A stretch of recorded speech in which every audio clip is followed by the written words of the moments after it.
It is my pleasure to introduce our two guests from Spend Matters. Pierre Mitchell is the Managing Director and Chief Research Officer at Spend Matters. He leads CPO-driven research and IP development at Spend Matters and is the Chief Architect of the firm's industry-leading Solution Map framework. So welcome, Pierre. How are you? I'm doing well, Bob. How are you doing? Excellent. And his associate partner in crime, as it were. It's only a figure of speech. Nick Heinzman is the Vice President of Research at Spend Matters, where he collectively sets the Spend Matters research and publication agenda. He's also served as a lead analyst for several technology categories, including contract lifecycle management, fraud analytics, startups, and ESG-focused vendors in and around the source-to-pay market. So, Pierre and Nick, you have our attention now. So share that screen and take it away. Thank you very much. Great. Well, all right. Let's go ahead and get rolling here. We're really happy that you guys could attend.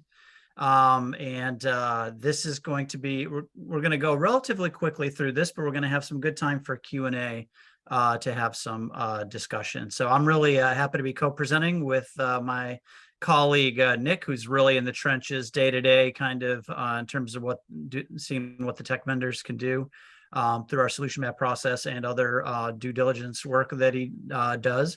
Nick, thanks for joining us. Okay, so got as Bob started the conversation, he said that the third issue was that you're going to be dealing with glitchy software, and generally that does tend to prove itself out. I would broaden it a bit though and say glitchy software implementations, because sometimes it's not just the software that is the challenge, it is all the other things, the change management and data quality and tech integration and procurement working with IT and all sorts of different kind of things that can go wrong. So what all those things do lead up to though is when you combine them together is that a lot of the implementations are challenging, right? Especially in terms of living up to the original expectations of on time, to budget, and to specification.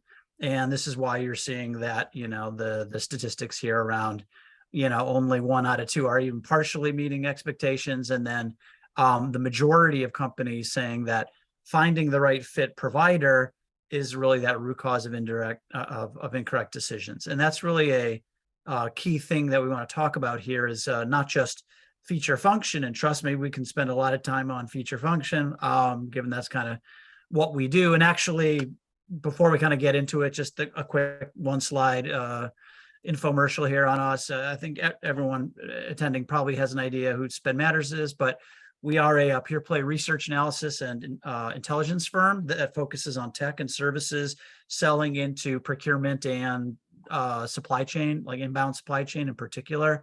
So we use a very focused process called solution map benchmarking that we look at all the major players, but we also kind of just track the overall ecosystem of tech providers and service providers. And we basically try to help practitioners make good choices on the tech vendors that they use and how to best buy technology, but also, with picking good, consulting organizations and BPO companies and others, basically that can help them meet their objectives. So that's where we try to be kind of Switzerland in the middle of all this to really understand what's happening and how companies can make good choices. So that's the infomercial, and let's kind of get into the heart of it. So the biggest thing is like, do no harm, avoid regret, look back and learn from what others have done. And I think, if you kind of do a post-mortem on what have been some of the challenges with regards to implementations, we'll talk about some of that. But one of the things we wanted to do, and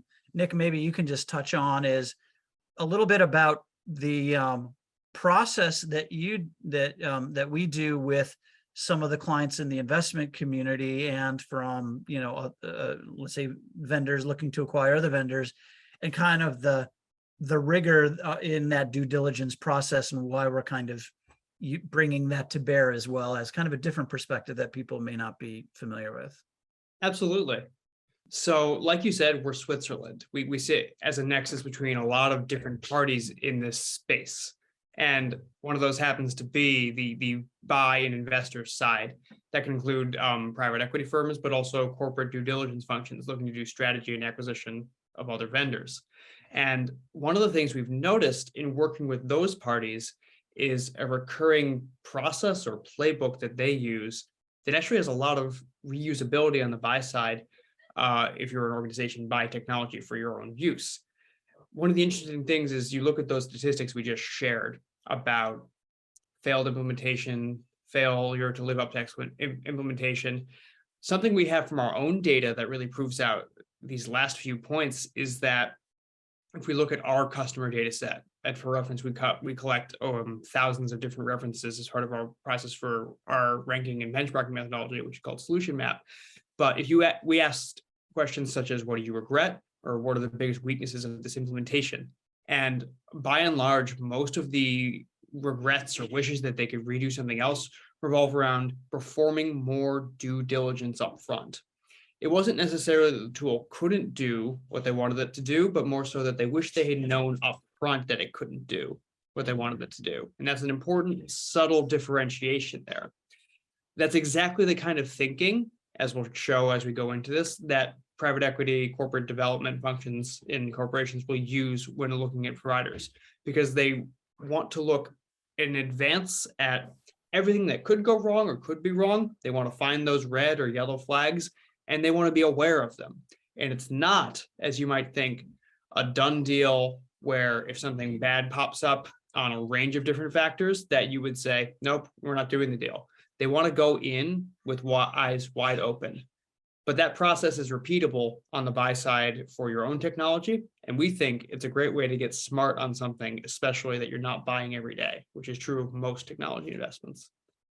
Yep, that makes a lot of sense. So maybe just take us a little bit about we have just three kind of buckets around, how to not make a bad decision here. Maybe you can just kind of hit the highlights, and then I added in just a couple of thoughts from the trenches as well. So why don't you kind of start us off here?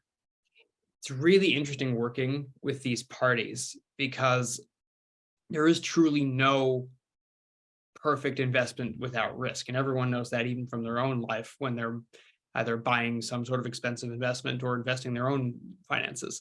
There's no world without risk. But the real question is, how do I make a not bad decision? Something I can live with, or something that I have a high confidence level that will work out.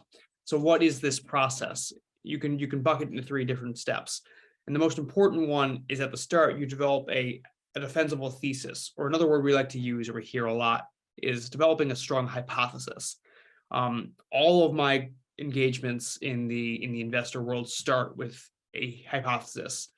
The regulatory environment in the supply chain world, whether that's for ESG, whether that's for specific types of labor or specific regulations affecting how you buy and how you structure your supply chain, those are affecting sourcing decisions. So therefore, companies that address those areas are going to thrive in the next 3 to 5 years. That's a decent hypothesis. But the question then becomes, how do I develop that over these three buckets in order to actually prove that out? And that's something you guys can do too. When you're starting out with a business problem, whether that's the need to automate a routine process, the need to develop a category strategy at a more rapid and scalable pace, whatever it is, you need a hypothesis about, and then this kind of technology or these capabilities that I'm missing, they need to be added to my toolkit somehow. And then you're going to start, and this is exactly what Pierre has helped us do since day one with us, is develop requirements and KPIs in order to figure out not just what do I need, but how do I measure the success of that investment. Yep. No, absolutely. And I think the that thesis around really, what are the goals and objectives of the overall project? Because a lot of times you'll have requirements from different parts of the business, and then it's like, all right, those separate projects, do we batch those up? We have some things that are currently in flight. Should we try to align with that? If we have like a big ERP upgrade, is that something that we should try to align with, or is that kept separate?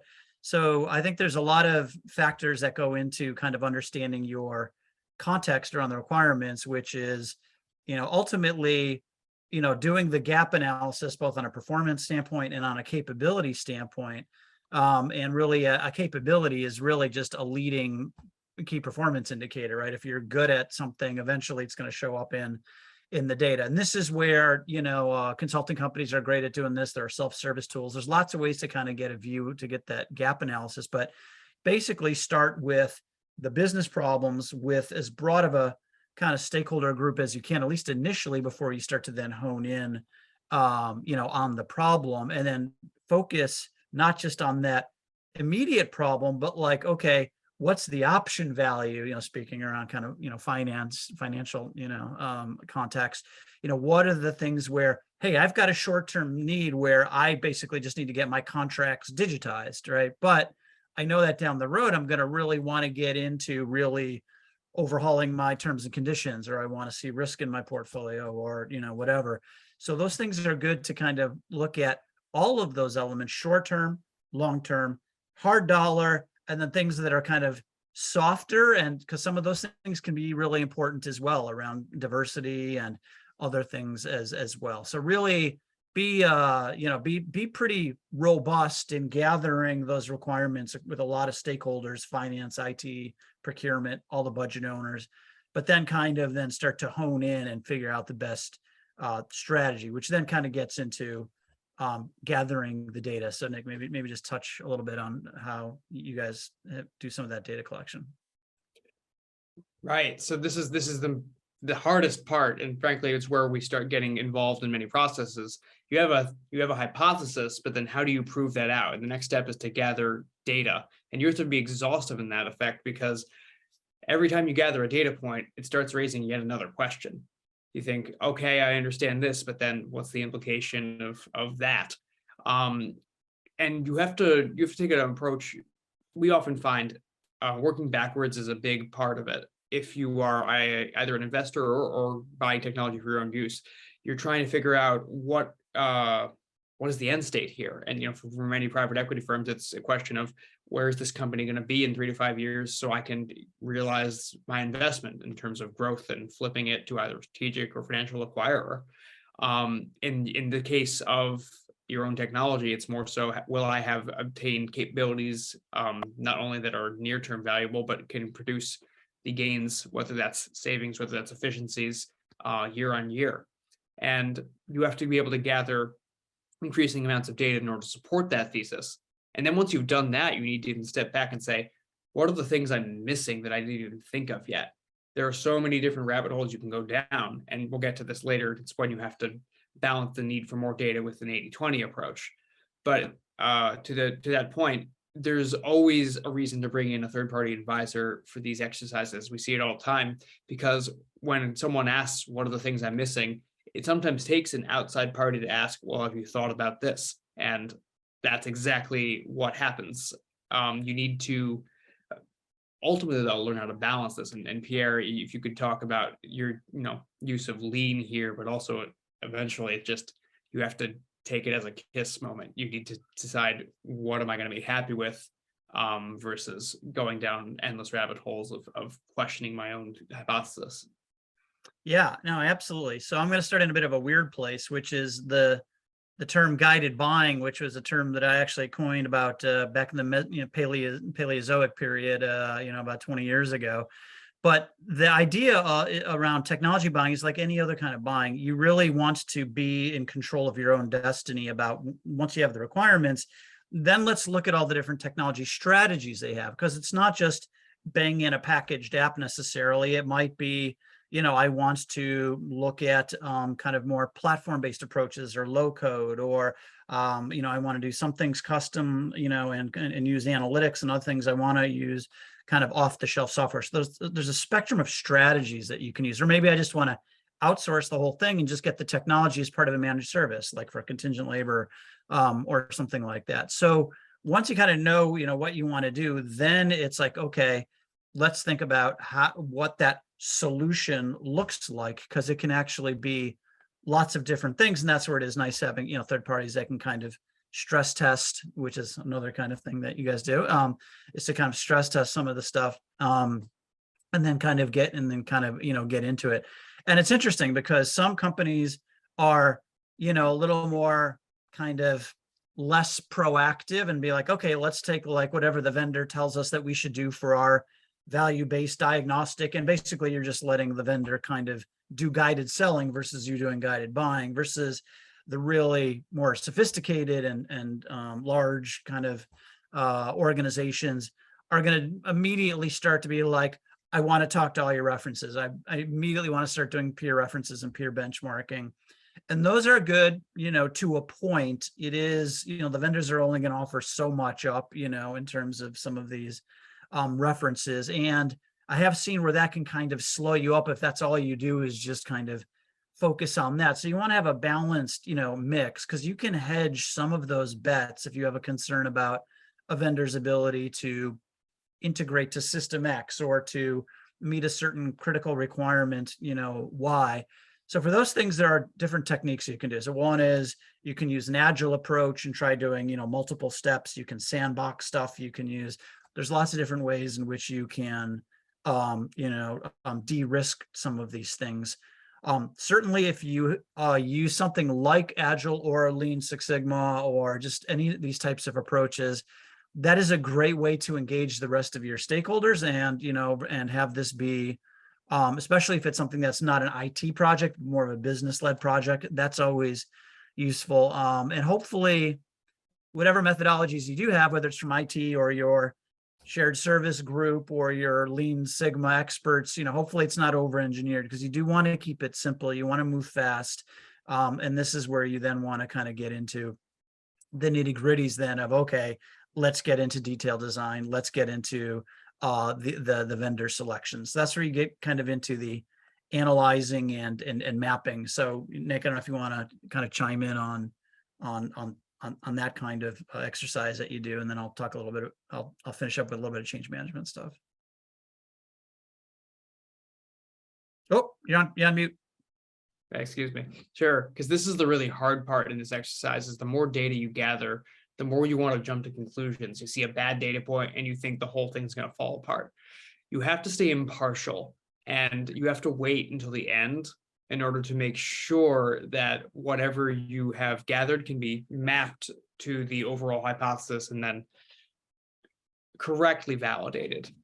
You have to keep your emotions out of it as you gather the data. So you have all of these requirements, you have all these constraints, you have to map everything back and say, okay, maybe there's this one negative, but does that map to the whole thing, or is that just this one contained isolated incident? Overall, you have to start beginning to think and analyze in almost an executive summary format. And that's where a lot of our data comes to a head, is when I think, okay, I've got these positives, these negatives. What does it all mean for the final recommendation? And in a way, you have to keep it open. You can't say, but this is a good idea or a bad idea. You can really only say, here is our guidance based on the data we have, but we have to leave it open for someone to ultimately map back to their scenario. In the investor scenario, it's there are fewer stakeholders. It's mostly their investment committee, their IC, and then ultimately the future scenario.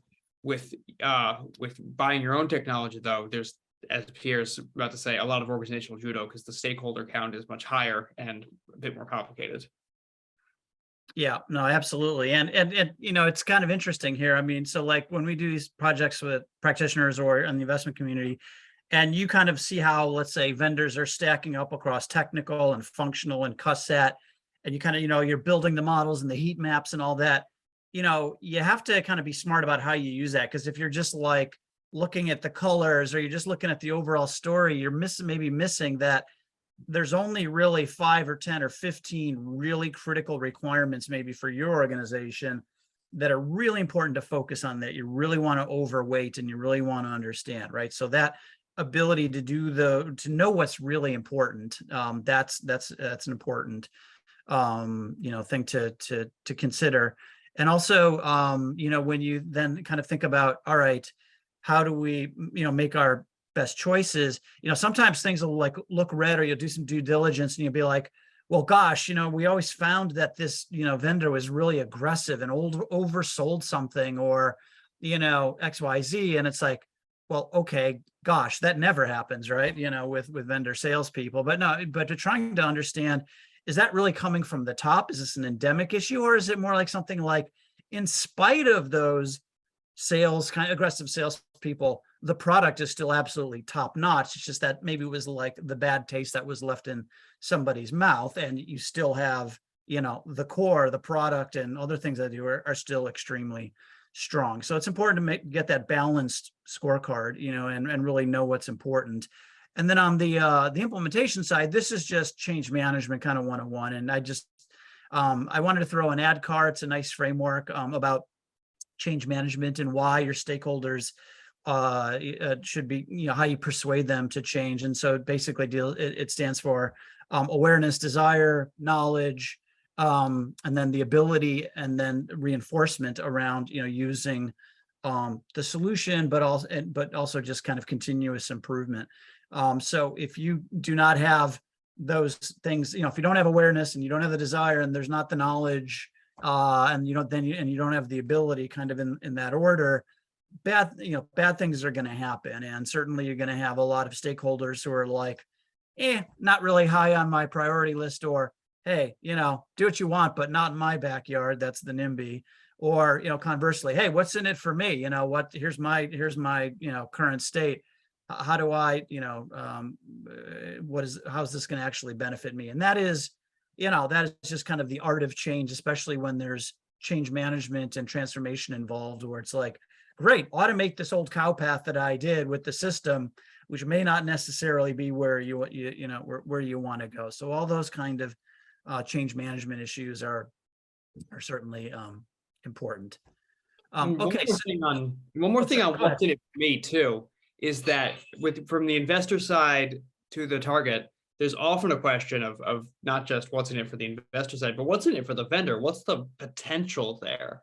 And it's a really important perspective, even from the side of buying your own technology, because ultimately, no vendor wants to fail at implementing their technology. They want a good referenceable customer, or even better, they want a partner that they can grow with. So when it's a question of not only what can you do for me now, but also what are we going to do together in the future? If you can be a good partner in terms of capabilities and requirements that your organization needs, and that's a direction the vendor also wants to go in, that's a win-win for everyone. Yeah, great point. Really good, really important point, Nick, especially when, there's a vendor coming into an industry that they're not that familiar with, or a business process area that's a bit new for them. In that case, you can be like, well, gosh, there's no referenceable customers in that process, in that category, in this industry. And yet, it's a great opportunity to be like, well, we can be your lighthouse, but in return, here's what we want to see there is risk, and we want to hedge that risk by seeing you, invest real resources to work with us to basically get the experience in this, or develop this new functionality. And then you can negotiate on, hey, you hold that for 6 months or a year before, a competitor can buy it or whatever. But, use that to your advantage to really test the vendor in terms of they're willing to invest, in you as a client. And, is this really, is this a vendor who's going to be really committed to you as much as you're going to be committed to them and getting into in kind of an unproven area. So that's really excellent point. So Nick, maybe you can just talk a little bit here about more, some of these other kind of issues that you see kind of from the diligence standpoint, and then I'll kind of just chime in, I'll just draw me in on that in terms of from the implementation standpoint. Sure thing. So look, there are dozens of examples we could pull from, but in the ones we selected here, they're each about how different aspects of the process can help understand the way you can think like these guys in order to improve your own buying process for, again, a technology or a specific category that you don't buy every day. Maybe you're experienced in buying certain mega categories often, but the reality is not only when you're buying technology, but specifically technology for yourself, the situation is very much like these investors are getting into, where they might understand the broad outlines of a space, but they don't know the specifics of the sub-segment that they're looking at, but they're able to get smart really fast. So how do they do that? They're typically going to have a long list of diligence items that they need to get through. And in a lot of cases, there are certain data points that shine or speak louder than others. Another one within the last year that we really saw was that we were looking at a company that overall had strong performance on technology. They had a good position in their market segment. So a lot of decent things going on. But then when they got to the portion where we looked at customer satisfaction data, all the hypothesis, you can go back to that word, the hypothesis was around replacements of certain types of technology in this space, or the ability to maintain share and then grow out to other functions, like starting in procurement and going into legal or finance, or whatever. The customer satisfaction data, more than anything else, started to shine a light on the fact that that thesis could be supported by this. And that's exactly going back to the stakeholder reference one, going back to an investment committee and saying, here's the thesis, here's the market, here's everyone saying they want this. Oh, and by the way, the customer satisfaction metrics, the references, the specific quotes, they say that this vendor is exactly capable of doing that. So that's one example. The other is the kind of the opposite, mixed signals. There have been examples where the hypothesis is around going into specific market segments, like the middle market, which is a huge one right now. If you are looking into the investor or corporate development space, everyone wants to say, how can I get down market into this more greenfield opportunity? Individual data points can really matter in proving that out. And one example there is that maybe your customer satisfaction overall is very, very good, but there might be specific points that are relevant to that thesis, whether that's let's take the mid-market example, the ability to provide a fast deployment, or the ability to return on investment relative to price, including all available resources needed to actually get the implementation done. If those data points don't support, if those data points are lower compared with the overall customer satisfaction, that can muddy the thesis and get you either like a lower valuation or slow down the deal entirely. Similarly, where a vendor is now, and we're talking about this with the what's in it for me, is where a vendor is now is not where they're going to be in the future. So a lot of projects we work on are about market expansion and opportunities. We're doing this now, but we're starting to do, this new capability, and we are going to go into a different market. And this is exactly the kind of thing that Pierre was talking about here. And Pierre, I want to hear from you here. Like, if you've got strengths in one thing, but you are adjacent, then your roadmap and capability, that you can be a lighthouse for them. But Pierre, I don't know if there's anything else, but basically here, the strengths that you have today can support the thesis to expand into something else, and you can be the partner for that.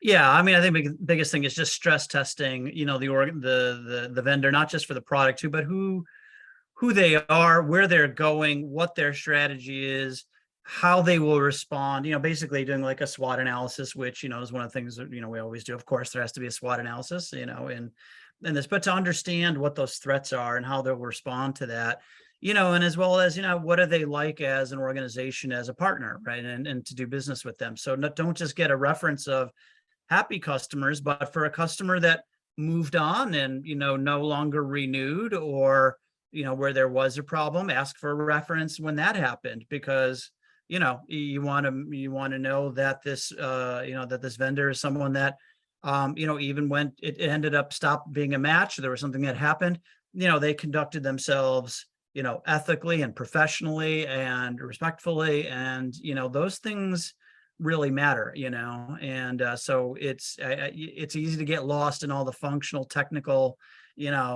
pieces, and those are important here on the the technical debt and integration and things like that. But it's important to just make sure there's a good, like with any buyer supplier relationship, there's a good match, and a good fit holistically. It's like Match.com or something, right? You got to have all those compatibility things, right? It's not just the looks and such. So yeah, and that this is something we get called into all the time. Is there's two companies that have good strengths, they have good mapping on where they want to go, they seem like a great fit, but there really is a certain question you have to ask, going back to that, what are those 5 things I'm missing?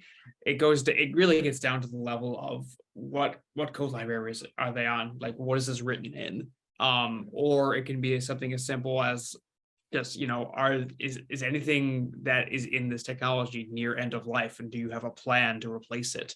That kind of stuff that's really geeky. You don't want to be caught a year in with a vendor that says, well, we can't get to those roadmap items we promised you because we're redoing some basic technical stuff that was end of life and we just have to take care of. That's the kind of thing that you have to know to ask, or you have to know to ask someone, hey, there's things I'm going to forget. Can you help me ask the right questions? Yeah. And this is where working with IT and with, third parties can be really helpful to make sure there's no, let's say, technical dead ends, as well in terms of, oh, we don't have a general purpose workflow engine that can, interact with others. Oh, we don't have the, this kind of stuff is hard coded. You don't have the ability to have data dictionaries and things like that allow personalization and you kind of get in there and it's like, well, it works great in a very narrow setting, but there's no option value and you didn't really know that. So those, sometimes it does, to your point, Nick, you need to kind of know about some of those dead ends to look for. So, okay, why don't we, I know we've been bleating on here. So why don't we just wrap up with the quick final tips and then we'll kind of open it up for Q&A. Sure thing. So here are the takeaways. And this first one is really important because we've been talking about private equity and corporate development. If you know anything about this space, or if you don't, here's the big thing to understand. These are not venture capital. This is not early stage seed, Series A. And it's a very different line of business and it's a different mindset, which is why we call it out. Venture capital it's methodical, but it's also more of a bet. You are going for the early stage thing that could turn out huge later or not. This is not your job as a buyer of technology for yourself to make bets, only as a last resort on some sort of horribly complex problem that's really difficult to solve. Instead, we suggest you should be in the PE, the corporate development business. Methodical, strong thesis, but you should likely, 99 times out of 100 be benchmarking and bench testing things that are far enough in development to be worthwhile for you as a customer.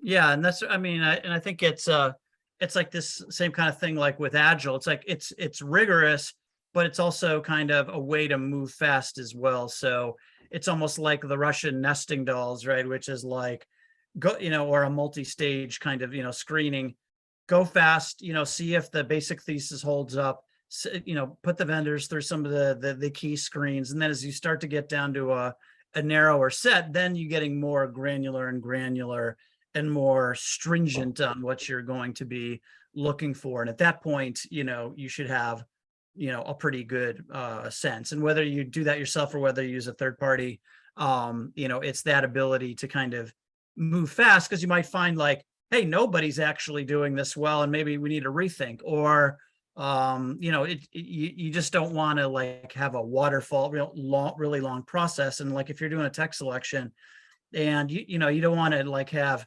15 vendors come and then you're like dragging them along all the way through, the whole process. It's just, they're going to chew up time. It's, you really want to get to the folks that are really going to, make it, and then go deep, in terms of figuring out whether they're going to be a good match. So, all right. Well, and then of course, maintain your decorum and appreciation and conduct yourself ethically. And, and this is just, and of course, we all have professional buyers here attending, professional supply management professionals here.